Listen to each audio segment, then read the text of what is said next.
For nearly 5 years, I called Seagull Shores home, a quiet coastal Florida community where palm trees swayed and neighbors mostly kept to themselves. That peace shattered when Patricia Hensley took over as president of our homeowners association. Patricia wasn't just strict, she was the Levi-ing caricature of suburban entitlement.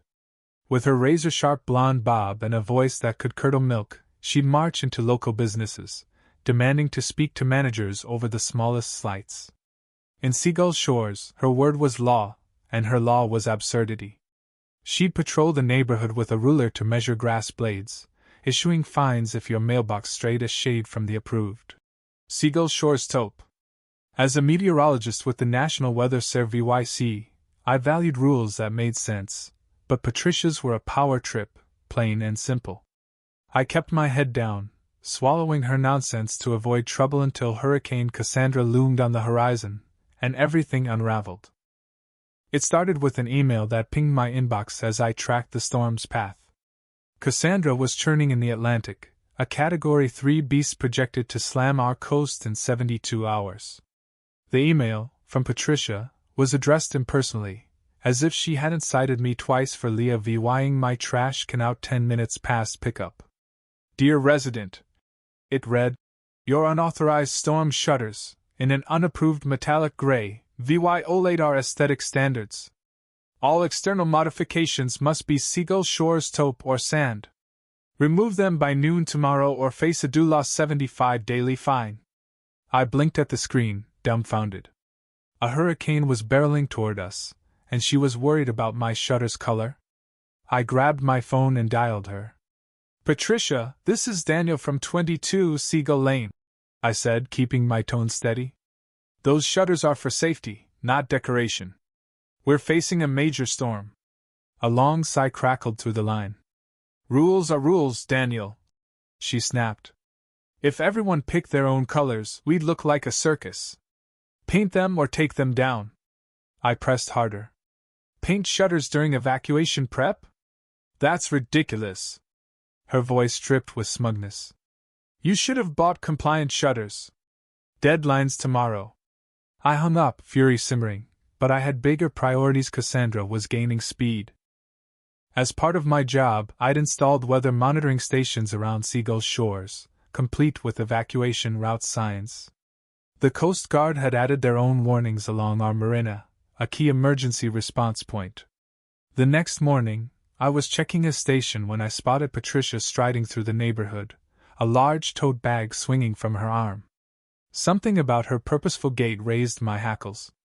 I trailed her, staying out of sight, and watched, horrified, as she yanked down an official hurricane warning sign and stuffed it into her bag. She moved to the next, then the next, like a woman possessed. My stomach churned. I jogged toward her. Patricia, what the hell are you doing? I demanded. Those are National Weather Service signs. She spun, eyes narrowing. These tacky signs were installed without HOA approval, she hissed. No external signage without board reviewed. I fought to keep my voice level.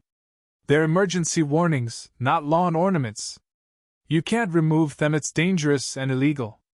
Clutching her bag, she sneered. As HOA president, I maintain our standards.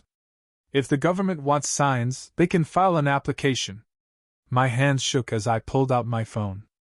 I'm calling emergency management, I warned. She jabbed a manicured finger at me.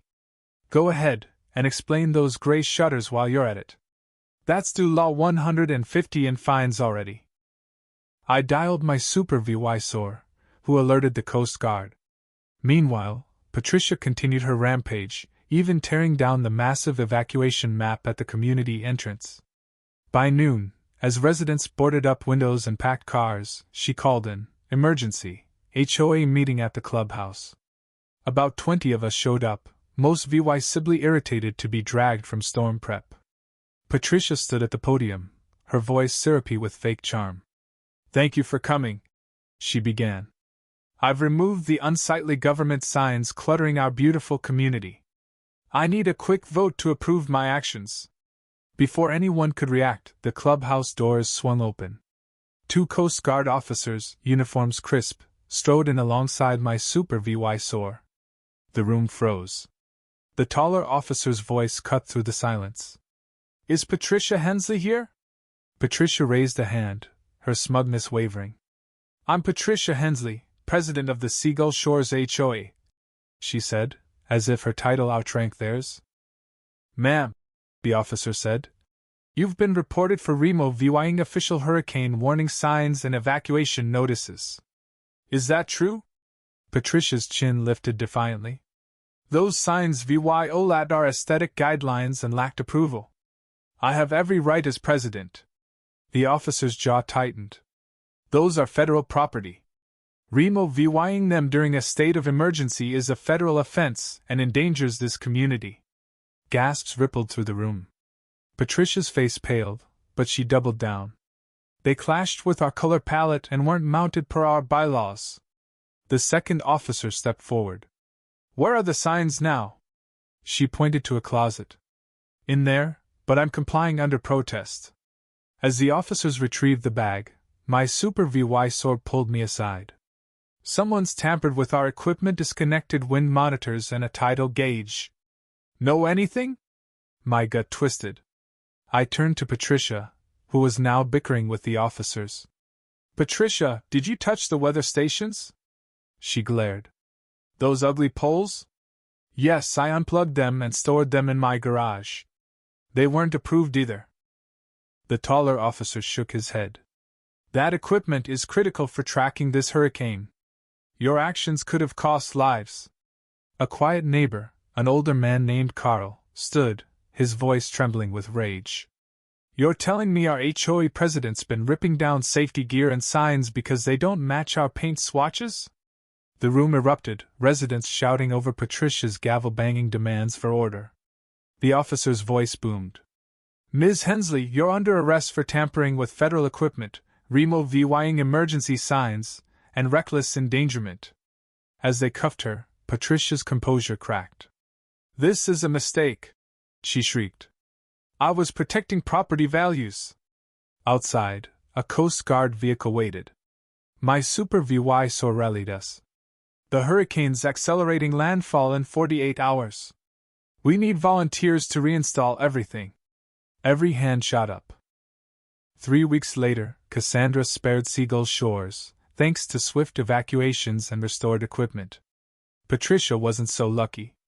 In federal court, she faced charges of tampering with government property, obstructing emergency management, and reckless endangerment, penalties up to 5 years in prison and $100,000 in fines. The judge sentenced her to 6 months in detention, 3 years probation, and a $75,000 fine. As the gavel fell, Patricia sobbed. But the signs were the wrong color. They didn't match our aesthetic. The judge peered down. Ms. Hensley, when safety clashes with your color scheme, safety wins. As she was led away, still ranting about taupe and property values, I couldn't help but think Seagull Shores taupe was a far cry from prison gray. The neighborhood buzzed for weeks, split between those who cheered her downfall and those who whispered she'd been unfairly targeted.